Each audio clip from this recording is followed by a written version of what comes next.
Mistério de Passo de Atlov foi resolvido? Nem conheço esse mistério, vamos descobrir.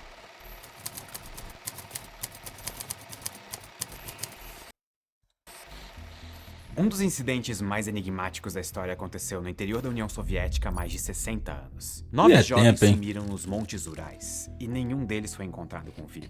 Foram os alienígenas, filho. Pode apostar que foram os alienígenas.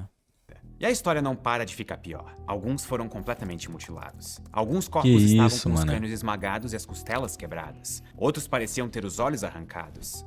E um deles estava sem a língua. Vários foram encontrados sem Ih, roupas, tá maluco, isso é coisa do cão, o que hein? adiciona ainda mais mistério e estranheza levando em conta a temperatura da região na época, que chegava aos menos 30 graus Celsius. E os sinais de violência não paravam por aí. A cabana usada como abrigo pelo grupo estava rasgada. E como se o destino desses jovens exploradores não fosse um mistério grande o suficiente, um novo surgiu. Quem ou o que foi o responsável por esses horrores? Mas foi só Não, quem? Quem eu acho difícil ser um quem. Agora, alguma coisa muito violenta agora, foi. praticamente 60 anos depois, que uma possível explicação veio à tona. Bem-vindos Vamos lá, ao vamos mistério descobrir. do Passo de Aklov. Mistério do Passo de Atlov, mano. A nossa história Nem começa sabia numa disso. sexta-feira, dia 23 de janeiro de 1959. Nesse Minha dia, avó um grupo tava de viva 10 já. amigos se reunia para iniciar uma aventura no gelo. Ao todo, eram 8 homens e 2 mulheres, todos colegas no Instituto Politécnico de Ural. O líder da expedição era Igor Dyatlov, que depois foi Ih, homenageado rapaz. dando o nome que batizou a região. Os integrantes do grupo eram Lyudmila, Alexander, Zinaida, Rustem, Nikolai, Semyon e os 3 Yuris. O ponto de encontro para o início da viagem foi a cidade de Yekaterinburgo, no centro-oeste da antiga União Soviética. E de lá, pegaram um trem para Ivdel, onde chegaram 2 dias depois. Por fim, entraram em um ônibus em direção ao destino final, Vizar, Ah, isso uma aí não cidadezinha isso é uma Kombi, no pé filho. da Corujinha. e aí eles descansaram um pouco e no dia 27 partiram rumo à expedição. Em menos de 24 horas, um dos jovens começou a enfrentar dores muito fortes no nervo ciático, que tem origem na coluna e desce até as pernas. Aí, vou te falar, dor no nervo ciático é uma das piores dores que o ser humano pode enfrentar, filho.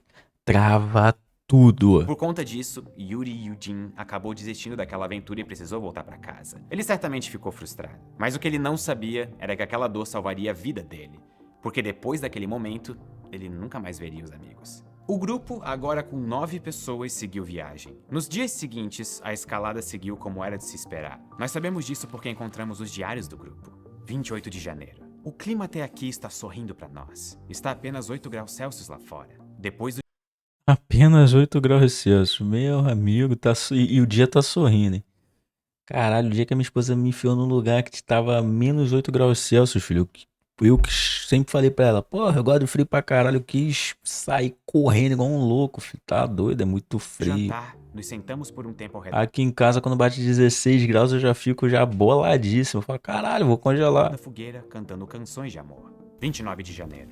Segundo dia da nossa caminhada. Faz menos 13 graus Celsius. O vento está fraco. De vez em quando a gente encontra gelo no rio Losva. E só. 30 de janeiro. Depois do café da manhã, andamos ao longo do rio Auspia, mas o gelo não nos deixa seguir em frente. Vimos uma cabana Mansi, um povo único e muito interessante que habita o polo norte dos Urais. No idioma Mansi, Yolatsyal significa Montanha da Morte. O nome não era nada convidativo. Pô, meu amigo, preste atenção numa coisa aqui, irmão. Se você vai num lugar chamado Montanha da Morte, alguém te chamou, vamos na montanha, Montanha da Morte ali, Estrada da Morte, vamos pegar a Estrada da Morte, vamos, Pico da Morte, Vulcão da... Parceiro, sai fora, você tá ficando louco, porra. Hein? Eu não vou nesse lugar nem se me pagar, Mais mano. do que isso, era um prenúncio do que estava prestes a Eu acho que o nome diz muito sobre o lugar. Se o bagulho chama não sei que lá da morte, é porque alguém já morreu lá e eu não quero ser o próximo. acontecer. Foi em um local com esse nome que o grupo montou acampamento pela última vez. E foi por ali que, no dia 31 de janeiro, foram escritas as últimas palavras que constam nas anotações do grupo. O tempo está pior. Vento, neve. Caminhar está especialmente difícil hoje. Não conseguimos ver a trilha. O jantar está na tenda. Legal, quentinho. Não consigo imaginar tanto conforto no cume, com o vento uivante lá fora, a centenas de quilômetros de distância dos assentamentos humanos. Nós não Mano, pelo amor de Deus, cara, era só ficar em casa. Esse pessoal que gosta de se aventurar, meu irmão, eles correm uns riscos temos desnecessários. mais anotações do dia seguinte, 1º de fevereiro. Tudo o que aconteceu nesse dia é um mistério, mas as últimas palavras escritas no diário logo se revelaram verdadeiras. De fato, os alpinistas não encontrariam mais conforto em nenhum lugar dali em diante. Dali a algumas horas, a paz do grupo de jovens aventureiros estava prestes a ter fim, porque um destino cruel guardava depois do cair da noite. Muitos dias passaram até que a tragédia fosse descoberta. A comunicação na época era muito complicada. Ninguém ficou sabendo de nada até Tá a data maluco, na época não tinha... A internet da época era código Morse, vista filho. para a volta do grupo à cidade, que era marcada para 12 de fevereiro, o que nunca aconteceu. A princípio, ninguém ficou tão preocupado, até porque, graças às terríveis condições climáticas, era bem normal que esse tipo de expedição durasse um pouco mais de tempo do que o previsto. Mas conforme os dias foram passando, a apreensão foi aumentando. Amigos e familiares começaram a se perguntar: onde será que eles estão? No dia 20 de fevereiro, ninguém mais aguentava esperar. O Instituto Politécnico dos sai Urais, correndo, vai onde buscar, o grupo filho. estudava, enviou um grupo de voluntários até a região para tentar encontrar os montanhistas desaparecidos. 120 Uma homens, semana muita depois, gente. os resgatistas finalmente encontraram uma pista. Eles viram que a tenda do grupo estava parcialmente enterrada na neve. Dentro não havia nenhum corpo, mas alguns objetos chamaram a atenção. Pares de botas de neve ainda estavam ali, dando a entender que alguns deles teriam deixado a tenda sem o calçado adequado. Mesmo na Pô, tá maluco. Daí tu já começa a achar que tem uma coisa errada. O cara tá na neve sem bota, filho. Ele tava com medo. neve sob temperaturas bem Não tinha abaixo do tempo. zero. Também havia carne cortada sob pratos, o que indicava que alguém estava Já prestes a estavam se alimentar comendo. quando precisou sair às pressas, de maneira inesperada. E o mais importante, a tenda estava rasgada de dentro para fora, e não de fora para dentro. Ou seja, todos esses indícios deixavam claro que os alpinistas tiveram de abandonar a barraca desesperados, Voado. fugindo de uma hora para outra. Ao redor da tenda havia pegadas congeladas, confirmando que alguém havia realmente pisado descalço por ali. As pegadas continuavam por alguns metros e então desapareciam. O mistério só crescia. Por que o grupo precisou largar tudo daquele jeito? E para onde eles tinham ido? No dia Meu irmão, seguinte, isso aí tá me parecendo coisa de alienígena, hein? as respostas começaram a aparecer. Os primeiros corpos finalmente foram encontrados. Mas como Ah, em tudo encontrou o nesse corpo. caso, sempre que um mistério era solucionado, um novo surgia no lugar. De fato, alguns corpos estavam descalços. Outros estavam somente com roupas íntimas. E o mais assustador, alguns tinham ferimentos graves, como costela. Os caras tava dormindo, né, cara?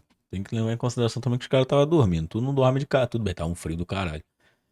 Mas esse pessoal lá da Rússia, União Soviética, eles estavam acostumados com frio, mano. Então eles saíam equipadíssimo e, porra, com os bagulho quente pra caralho. O maluco, pô, botou a samba canção dele pra dormir, pegou o cobertor de lã de ovelha da neve e ia ficar quentinho. Quebradas, crânio fraturado, olhos arrancados e, no caso de uma das mulheres, o corpo estava até mesmo sem a língua. Para aumentar a tensão, os corpos não foram todos encontrados de uma só vez. Os primeiros foram achados no dia 27 de fevereiro, e os últimos só foram aparecer depois do fim do inverno, no dia 5 de maio. Foram mais de 3 meses de agonia Muito entre doido. a data da morte e o fim das buscas pelos corpos. Mas mesmo depois de todos serem resgatados, a grande questão continuava em aberto. O que aconteceu naquele dia?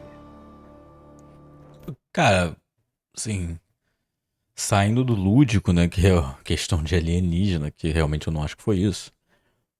Mas pode ser que tenha aparecido um desses bichos escroto aí de neve, um urso sinistro pra correr atrás dele. Brother, alguma coisa aí, mano. Não é foda, né, também que cortar a língua? Como é que o urso vai cortar a língua do cara?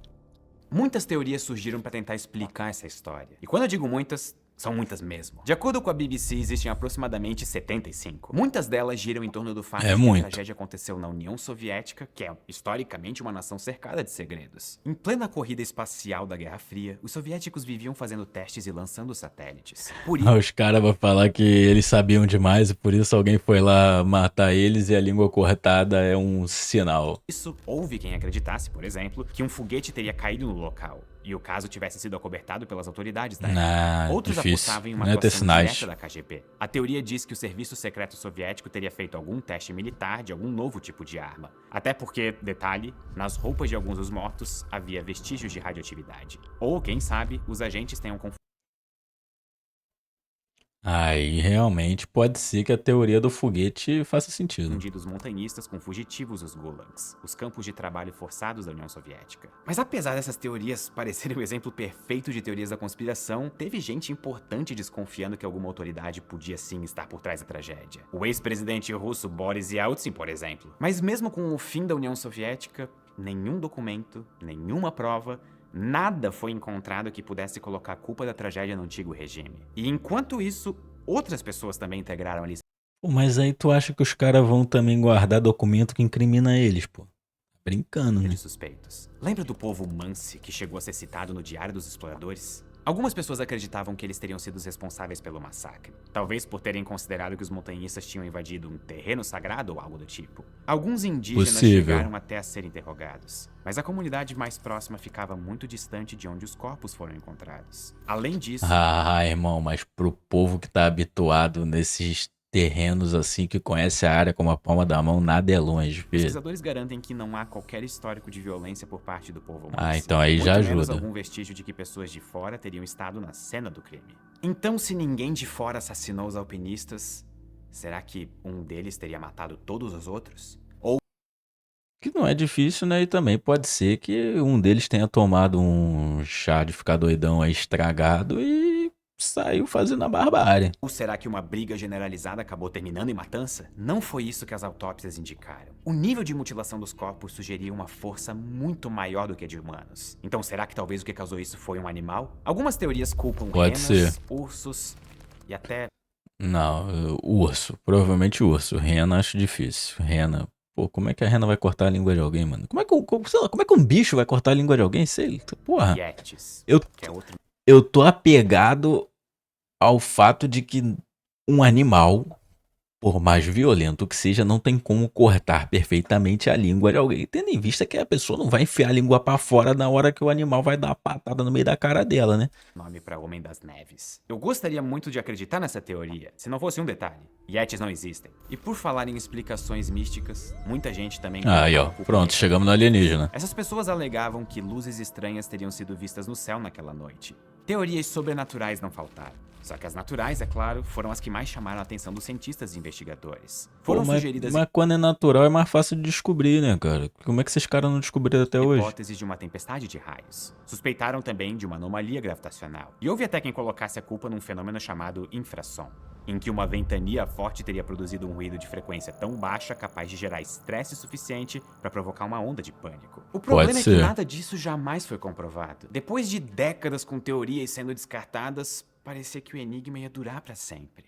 Até que, em 2019, por ocasião dos 60 anos da tragédia, chegamos, o governo russo 2019. reabriu as investigações do caso. E um grupo de cientistas suíços do Laboratório de Simulação de Neve da Escola Politécnica de Lausanne se debruçaram sobre o assunto em busca de uma conclusão. Depois de uma pesquisa longa e complexa, autoridades Pô, russas... 2019 já podia os caras fazer o mesmo trajeto que eles fizeram filmando a porra toda, né? Cientistas suíços chegaram a uma mesma resposta sobre o que matou os 9 jovens. Lembra quando eu disse que a culpada era uma certa força descomunal, implacável e avassaladora? Pois é, essa tal força é a força da natureza. Porque as mortes teriam sido causadas por uma avalanche. Eu sei que essa resposta pode parecer meio óbvia. Ah, não, pera aí, mano. Pera aí, não é meio óbvio não, é uma resposta ruim, né? Pera aí, mano, é uma resposta muito ruim, brother.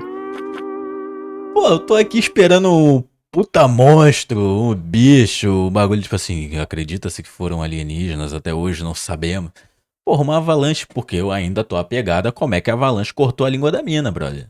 E você, inclusive, pode até se perguntar como que eles não pensaram nisso antes. Acontece que não havia nenhum indício de avalanche. Nenhum Pois rastro é, esperado porra. pra esse tipo de incidente. E, inclusive, se acreditava que era impossível de uma avalanche Se tivesse uma avalanche, tinha encoberto as pegadas do pessoal. acontecer naquele local. Isso porque avalanches, teoricamente, só acontecem a partir de 30 graus de inclinação. E a montanha naquele ponto só teria 23. A questão é que essa foi uma avalanche Também é muito diferente, né? extremamente específica e rara. É a chamada avalanche de placa. Ela acontece quando tem muito vento numa montanha, levando neve fresca para onde já existe uma camada coberta com neve mais solidificada. Essa neve fresca vai se acumulando aos poucos e, em um dado momento, algo acontece para que toda essa placa se desprenda de uma vez só, varrendo tudo que tem pela frente. Nesse caso, Teoricamente seria uma coisa menor, né? a queda teria sido provocada pela instalação da própria tenda do acampamento. A quantidade de neve na região, inclusive, acabou camuflando o verdadeiro declive da montanha. Novos cálculos feitos pelos cientistas suíços mostraram que, no ponto exato em que a tragédia aconteceu, a inclinação era de 28 graus, e não de 28 graus para 30 já é possível ter uma avalanche. apenas 23. O estudo com esses novos números foi publicado na revista Nature, e só foi possível graças a uma série de simulações feitas em computador pelos cientistas. E se você também acha incrível como a tecnologia ajuda a resolver até os mistérios mais bizarros da história, talvez E seja hora vem de o dar um Ed. passo nesse mundo. Na Alura você aprende desde o básico de programação até coisas mais avançadas tipo IA, Puta. ciência de dados e simulações. Tudo online, no seu ritmo. Pelo trabalho, Deus. conta que ele teve a ideia de fazer essas simulações enquanto conhecimento Vou. do gelo. E agora sim, vamos voltar aos responsáveis por um trabalho tão incrível. Um dos responsáveis pelo trabalho conta que ele teve a ideia de fazer essas simulações enquanto assistia a um importante documentário científico chamado Frozen, uma aventura congelante. Ah, te fuder, mano. É sério, eu não tô brincando. O pesquisador Johan Gaum disse que depois de assistir ao filme, ele procurou os animadores para entender melhor os efeitos digitais usados para reproduzir a neve. E foi a partir daí que ele produziu as simulações. Pô, não, peraí. A gente. Eu retiro, não vai se fuder, não. Faz sentido, mano. O cara não tava com a cabeça tipo assim, Frozen, neve, lembrei daquele acidente, vou estudar. Não, ele. Porra, ele prestou atenção na técnica da Para parada. demonstrar o que teria acontecido naquela noite de fevereiro de 1959. E o estudo mostrou ainda que a força das avalanches de placa é tão forte que pode provocar uma das evidências mais difíceis de ser explicada, que é a mutilação dos corpos atingidos pela neve. Ainda mais porque nesse caso Não, a mutilação da língua, eu quero saber da língua. Como é que essa avalanche arrancou a língua de alguém, filho? específico, algumas vítimas ficaram prensadas entre a neve e os próprios esquis, o que teria levado às fraturas no crânio e nas costelas que eu mencionei no começo desse vídeo. Já as partes que estavam faltando nos corpos teriam sido Porra. devoradas por algum animal depois que a vítima já tinha falecido. Ah, A pesquisa pô, eu não conseguia. Eu ainda não consegui acreditar nisso, não, mano. não conseguiu responder todas as questões em aberto, e algumas pontas continuam um pouco soltas. Por exemplo, por que alguns corpos estavam sem roupas? Uma hipótese provável Os caras estavam é que dormindo, os cara. alpinistas que sobreviveram em um primeiro momento podem ter arrancado a roupa dos colegas mortos para tentar se aquecer. Ok, e com relação aos vestígios de radioatividade? Talvez eles já existissem antes mesmo de toda essa tragédia. Alguns integrantes do grupo estudavam física nuclear na faculdade. Por mais tentador que seja buscar Aí tá explicado. explicações sobrenaturais, muita gente esquece que a natureza pode ser extremamente perigosa. Como o ser humano vive há milhares de anos em meio à civilização, É por isso que eu não encaro a natureza, filho. Tá maluco? Eu tenho o maior respeito. Porra, tá doido. Os caras ficam nadando aí na praia. Às vezes eu passo ali na praia e vejo os caras nadando, atravessando assim, nadando. Falei, meu irmão, uma onda que resolve falar assim: acho que eu vou bater nele diferente. Já foi, filho. é comum que a gente não se dê conta disso. Mas a verdade é que o simples fato de sobreviver em um ambiente hostil pode ser um tremendo desafio. Mas e pra você? Qual parte do mistério do Passo de Etlov ainda merece uma explicação?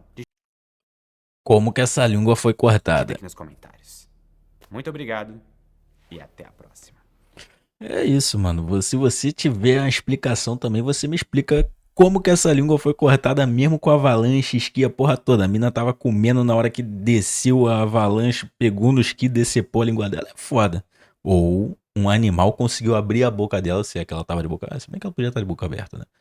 Mas porra, na neve a língua devia estar dura. Ah, mas é um bicho. Ah, sei lá, mano. Se você gostou, deixa seu like, se inscreve no canal que tem vídeo todo dia pra você. Tamo junto, valeu, falou, foi embora.